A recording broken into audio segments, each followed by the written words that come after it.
What's making Apple suddenly push out millions more iPhones than expected this quarter? At first, it might seem like an odd move, but once you look a little deeper, there's a clear reason behind it.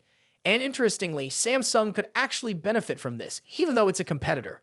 Reports now say Apple has changed its production goals for the second quarter of 2025.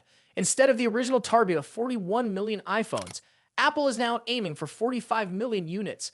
That's a 15% bump. The production of iPads is also going up, from 11.5 million to 13 million units. That's around a 24% increase compared to the same period last year. Why the sudden shift? A major reason has to do with uncertainty around US trade policies. The current rules temporarily keep certain tech items, including smartphones, out of the tariff zone. But that could change fast.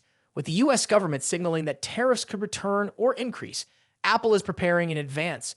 Instead of waiting and risking higher costs later, it's building up stock now while conditions are still favorable.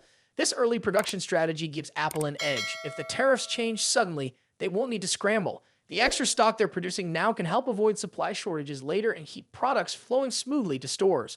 But there's more going on. Apple is also working on reducing its risks by spreading out where its devices are made. Most of its manufacturing has been centered in China and Vietnam, but those countries could be hit with tariffs as high as 145% and 46%. To stay ahead of this, Apple is shifting more of its production to India. Some iPhones, like the iPhone 16e, are also starting to be made in Brazil. This move not only helps Apple prepare for possible tariffs, but it also changes how money flows through its supply chain. Apple doesn't build everything by itself. It relies on several suppliers for parts like screens and camera components. And this is where Samsung and other South Korean companies come in. Samsung Display and LG Display are big names when it comes to Apple's screen supply. LG Innotek is another major partner, providing camera modules. These companies are deeply tied to Apple's production needs. For example, over 80% of LG Innotek's income last year came from Apple.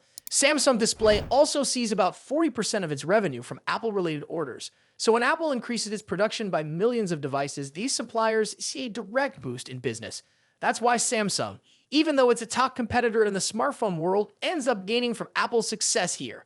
The more iPhones Apple builds, the more parts these South Korean firms sell. It's important to know that Apple isn't making entirely new devices with this bump in production. These are current models that are already being sold. Apple is simply increasing how many of them are being made now, so that when it's time to launch the iPhone 17 later this year, the shift can happen more smoothly without any delays. This whole move shows how Apple is thinking ahead. Rather than wait and see what happens with tariffs or trade laws, it's taking action now. That way, no matter what changes come later, they'll be ready. By moving production to new countries, working closely with longtime suppliers, and boosting output early, Apple is protecting its business while also helping its partners grow. And while Apple is the one leading this shift, the impact stretches far beyond just one company. Major suppliers, especially in South Korea, are also riding the wave and seeing real benefits from this strategy. If this gave you some new insight into how Apple operates behind the scenes, don't forget to hit the like button and subscribe to our channel for more tech updates.